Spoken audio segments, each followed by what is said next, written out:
and learn with Janisha.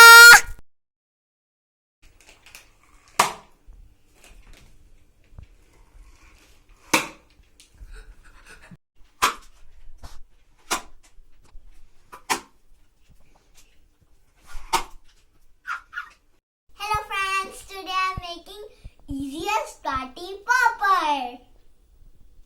Let's start. For this you need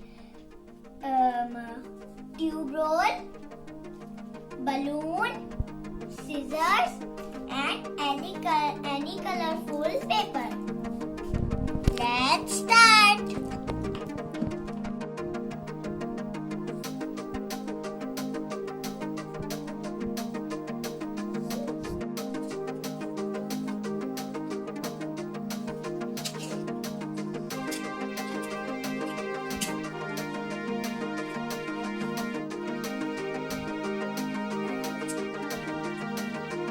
Now it's ready.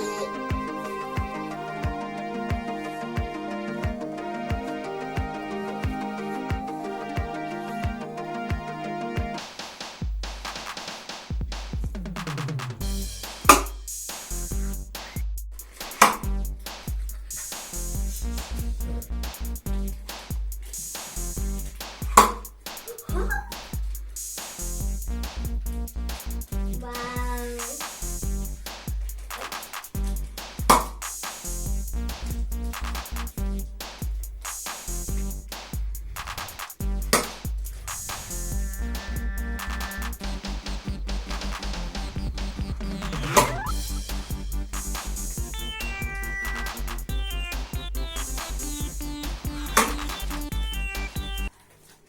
Thank you for watching my video. Please like, share and subscribe my